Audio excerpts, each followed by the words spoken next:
So you've been with Tesla most of your life. What does stepping into a solo project allow you to express that maybe the band format doesn't? Well, and every guitarist and every artist will tell you when they do solo projects or albums, it's because they want to experiment with different things that they can't do in the group setting. In a group setting, there's something to be said for the teamwork and the effort and the compromises that you're making to create something as a group. When you're by yourself, you don't have any limits or restrictions to what you're doing. You can just do whatever you want to do. And so it gives you more of a little bit of a freedom. Now, there's qualities for both environments. When you're by yourself and you have freedom to explore and do all that, there's some good stuff that come out of that. But there's something to be said about collaborating too and working as a team. So those are the two differences between being in a band and co-writing with the group and experimenting and doing stuff as a solo artist. You've got a brand new album, Reflections, hitting the store shelves. Is there a specific spark or event that made you go, okay, it's time to make this album? Well, unbeknownst to me at the time, I wasn't planning on making an album or anything. I was just doing what I explained to you and described a minute ago. I was just playing my guitar and I was feeling a lot of feelings from the previous year of turmoil that we went through and loss and grief and pain. We went through a really difficult year last year, 2024.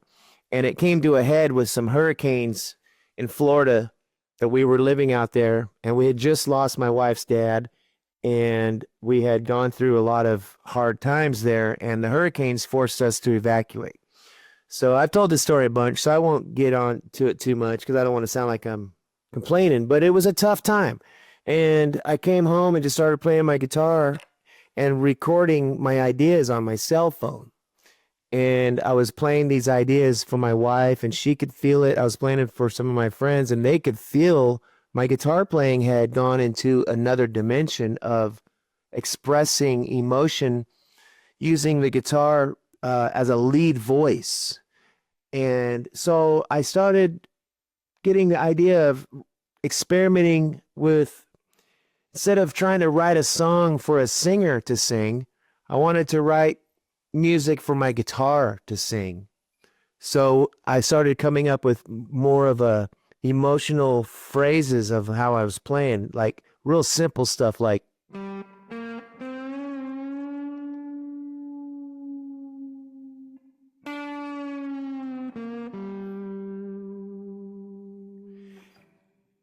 and that was really feeling more, communicating how I was feeling. And I was playing it for some people and they were feeling it. So my wife was very supportive and my friends were saying, man, you should make a record like that. And so I ended up gathering all these ideas on my cell phone and sending them to my friends in Nashville who owned a studio called East Iris that manufactures vinyl. So I took my cell phone and my tracks and went and made this record from a cell phone to vinyl. But originally, before it even got to the cell phone, it was really from my heart and from my guitar. That's the whole way it came together. And I was not planning it. It just happened. And as an artist, it's very rewarding to me that I created something that's so genuine like that, you know? Do you feel somehow, as an artist, more vulnerable releasing music under your own name as a solo artist than you do with all of the foundation built up behind Tesla? Oh, sure. Yeah, you're definitely more vulnerable, especially playing live, because I do these songs live by myself. Even as a solo artist outside of Tesla in the past, I've had a band, I've had a trio, I've had a drummer, I've had singers, I've had other musicians. But nowadays, I'm just doing it by myself, and yeah, you feel very vulnerable. But what offsets that vulnerability is if you really feel and believe and have conviction in what you're doing and wholeheartedly, then that gets rid of the vulnerability and exchanges it for confidence in I'm okay being vulnerable. You know what? Because take it or leave it, this is what you're gonna get.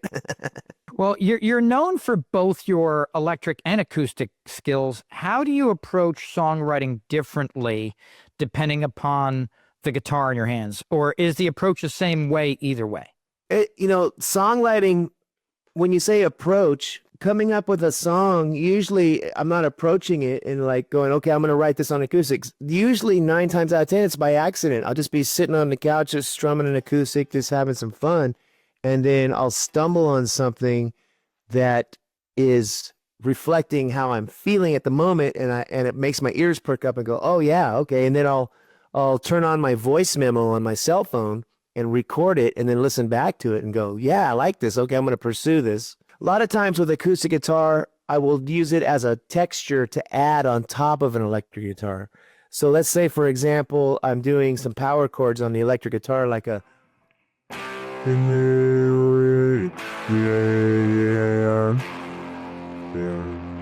What I'll do with an acoustic then is I'll overdub a.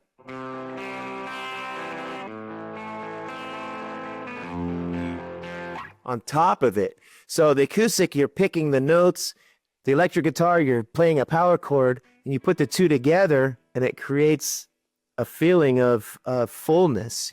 That's really what came from learning how to record on a little Fostex cassette tape 4-track machine when I was a teenager.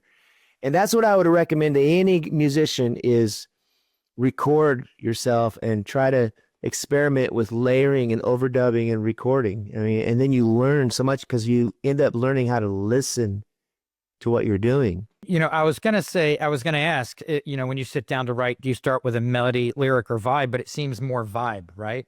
Definitely more vibe, yeah. And that vibe would translate into the music. And then with Tesla, I would hand that music with that vibe to Jeff, our singer, and he would listen to it and he would feel the vibe, and then he would interpret the vibe and create his own words to put on top of that. That's how Tesla would write songs. For me as a songwriter with lyrics, sometimes I might stumble on a lyric without any music by myself. Like I was thinking about Southern rock music one time. I was thinking about, we had just gotten off tour with Leonard Skinner, and I was out doing some mundane work. I was stacking some firewood or something, and I was just kind of hearing these words in my head, sweet, sweet Southern sound, won't you come back around? And then I was thinking, all right, I've got the lyrics, because usually lyrics come last, but when they come first once in a while, boy, that's a gift, and you got to jump on that and write those down in a hurry. Did working on Reflections reconnect you with any influences that you hadn't really explored in years? Carlos Santana, when he plays the guitar, like on Samba Pati or Oye Como Va, it could be a singer. Like when he's doing this.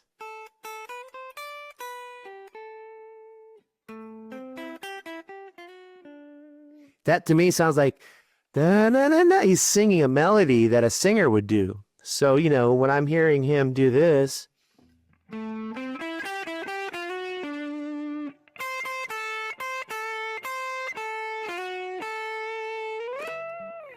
it's like I can hear a singer singing that same line. And so that was the approach of what I wanted to do for the first time in my career as a guitarist, was using the guitar like a voice. And so on my Reflections album, there's a song called Walk in the Rain, and it's like a voice. It goes.